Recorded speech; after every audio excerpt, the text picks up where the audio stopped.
Baiklah, Assalamualaikum warahmatullahi wabarakatuh. Perkenalkan, saya Yahya Nugraha Putra dengan NIM F1E1222105. Di sini saya akan menyampaikan ringkasan materi dari bab 7, yaitu Sistem Elektronik Bisnis. Sebelum itu, saya ingin mengucapkan terima kasih kepada Bapak Tri Suratno, Eskom Mkom, sebagai dosen pengampu mata kuliah pengantar sistem informasi. Selanjutnya kita masuk ke bagian pertama dari bab 7, yaitu sistem bisnis perusahaan, yang terdiri dari beberapa subbagian, yaitu aplikasi lintas fungsi perusahaan, yang kedua manajemen pelanggan, manajemen hubungan pelanggan, yang ketiga manajemen rantai pasokan, keempat integrasi aplikasi perusahaan, yang kelima sistem pemrosesan transaksi, dan yang keenam, sistem kerjasama perusahaan. Kita masuk ke bagian aplikasi lintas fungsi perusahaan. Untuk bagian pemahaman, seperti yang kita lihat sekarang ini, banyak perusahaan yang kini menggunakan teknologi informasi untuk mengembangkan sistem lintas fungsi perusahaan yang terintegrasi karena dinilai meningkatkan efisiensi dan efektivitas proses berbisnis dan mengembangkan hubungan yang strategis dengan pelanggan, pemasok, maupun mitra bisnis. Contoh aplikasi yang bisa terintegrasi lintas fungsi perusahaan yaitu ERP, CRM, dan SCR yang dapat dihubungkan melalui sistem Enterprise Applications Integration atau dalam kurung ini EAI untuk memudahkan penggunaan, serta Enterprise Collaboration System atau ECS yang mendukung dan meningkatkan komunikasi antar tim dan kelompok kerja dalam organisasi.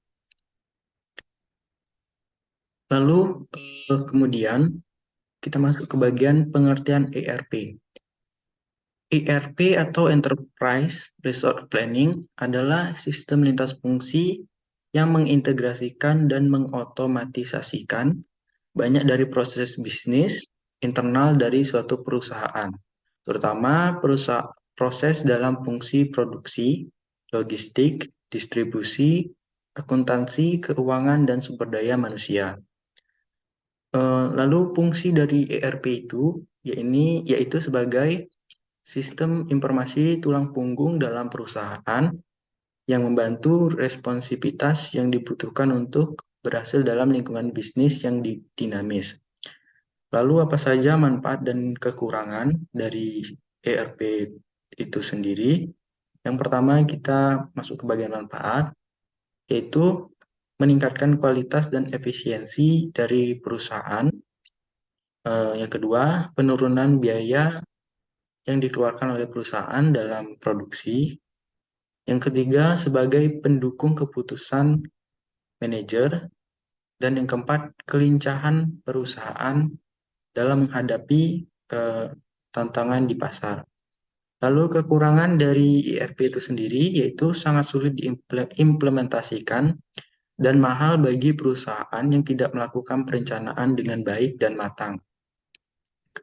Selanjutnya kita masuk ke bagian CRM.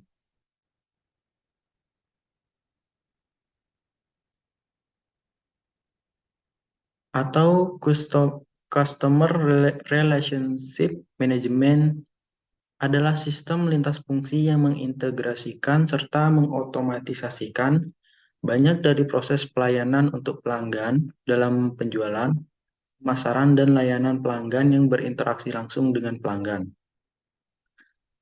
Selanjutnya, manfaat dari CRM itu sendiri yaitu yang pertama memungkinkan perusahaan untuk berfokus pada pelanggan yang paling menguntungkan. Lalu yang kedua, memungkinkan penyesuaian dan personalisasi sesuai kebutuhan dan keinginan pelanggan. Yang ketiga, dapat menelusuri ketika pelanggan menghubungi perusahaan dari manapun titik hubungnya. Lalu yang keempat, membuat pelanggan merasakan pengalaman yang konsisten dan layanan yang superior.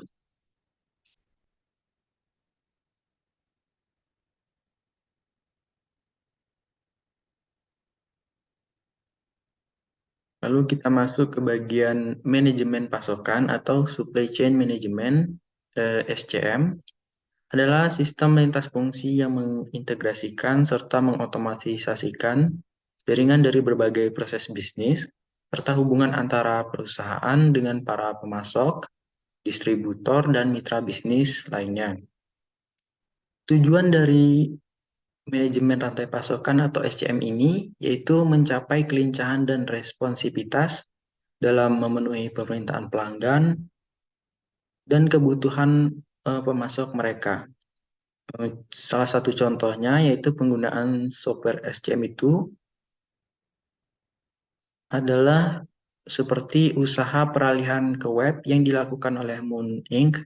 dan TaylorMade Golf dengan tujuan mengurangi biaya secara signifikan dan meningkatkan waktu siklus rantai pasokan mereka.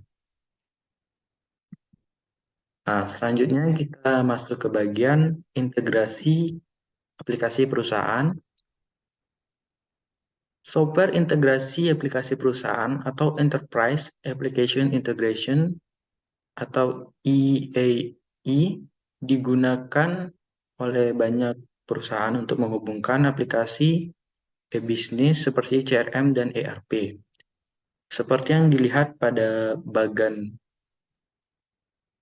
di bagian di bawahnya, dapat kita lihat bagian aplikasi kantor depan CRM dan aplikasi ERP kantor belakang memiliki hubungan timbal balik yang dimana tujuannya adalah agar perusahaan mereka memungkinkan untuk bertukar data sehingga perusahaan di bagian CRM maupun di bagian ERP dapat bekerja sama secara lancar dan terpadu.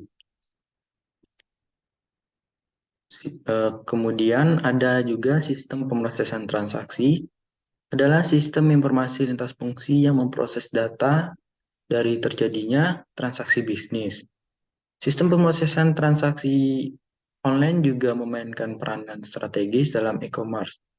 Banyak perusahaan yang menggunakan internet, extranet, dan jaringan lainnya yang mengikat mereka secara elektronik ke para pelanggan atau pemasok untuk pemrosesan transaksi secara online atau online transaction processing (LTP). Lalu sistem pemrosesan transaksi ini memiliki beberapa siklus yang biasanya terjadi. Yang pertama itu adanya entry data, lalu yang kedua pemrosesan transaksi, yang ketiga pemeliharaan database, yang keempat pembuatan dokumen dan laporan, lalu yang kelima pemrosesan permintaan.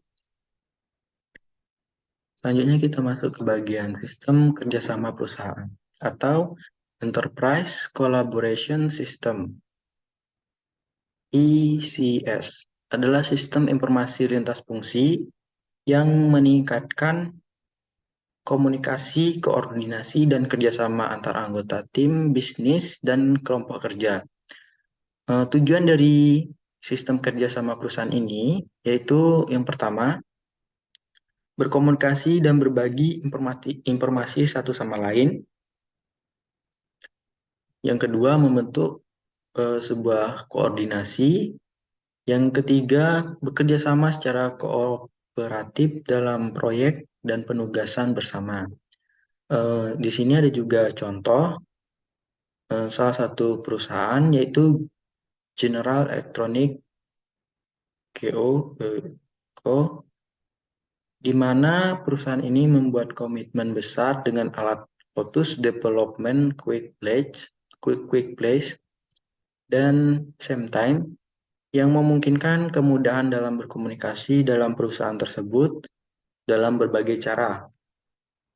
Oke, yang selanjutnya kita masuk ke bagian 2, sistem fungsional bisnis, di mana dibagi menjadi 5, yaitu sistem pemasaran, yang kedua sistem produksi, ketiga sistem sumber daya manusia, yang keempat sistem akuntansi, dan yang kelima sistem manajemen keuangan.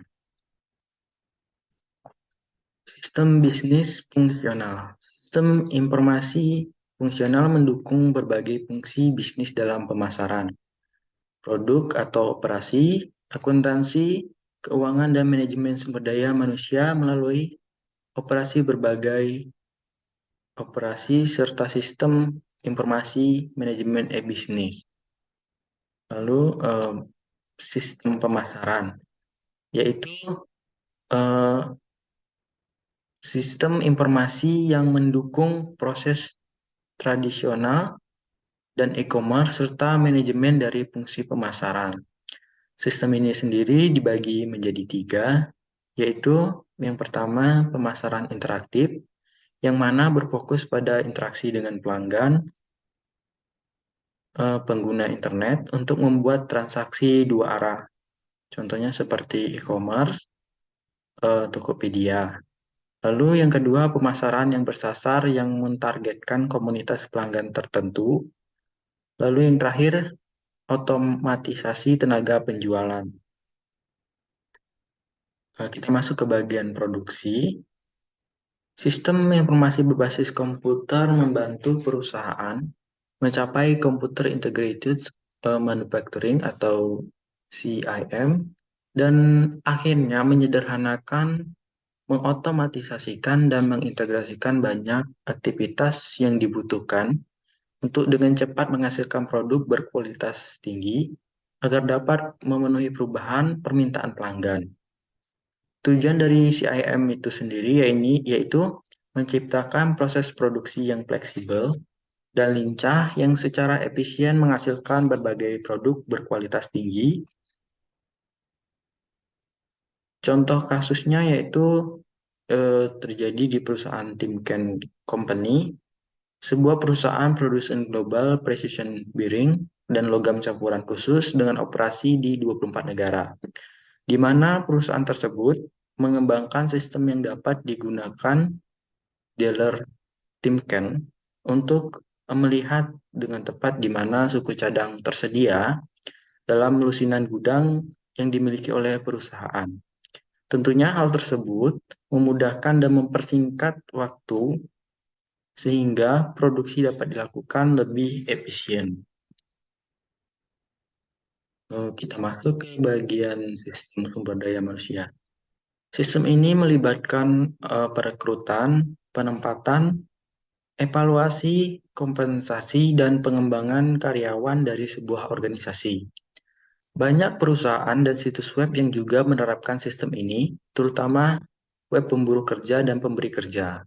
Beberapa yang terkenal di World Wide Web atau WWW meliputi monster.com, hotjob.com, dan jobweb.org.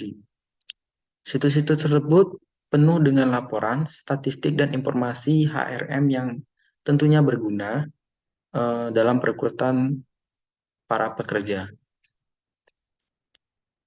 Oke, yang bagian terakhir dari eh, bagian kedua di bab 7 ini yaitu sistem akuntansi dan sistem manajemen keuangan. Sistem akuntansi sendiri mencatat dan melaporkan berbagai transaksi bisnis dan ekonomi yang ada seperti penggajian, piutang, pemrosesan pesanan, dan lainnya. Lalu untuk sistem manajemen keuangan, yaitu mendukung manajer bisnis dan para praktisi dalam membuat keputusan yang berkaitan dengan eh, yang pertama itu keuangan bisnis, lalu yang kedua alokasi dan sumber daya keuangan. Kategori sistem manajemen keuangan meliputi manajemen kas dan investasi, lalu penganggaran modal, kemudian perkiraan keuangan, dan yang terakhir perencanaan keuangan. Baiklah, kita lanjut ke bagian studi kasus. Di sini saya mengambil studi kasus 4, Law dan HP, kasus bisnis untuk kerjasama sekerumun orang atau swarming. Di mana pada bagian yang ditanyakan adalah, apa yang pertama, apa manfaat bisnis dari kerjasama swarming? Di mana di sini diminta untuk menggunakan Law, Worldwide, dan HP sebagai contoh. Lalu yang kedua, apa saja batasan yang mungkin ada dalam swarming?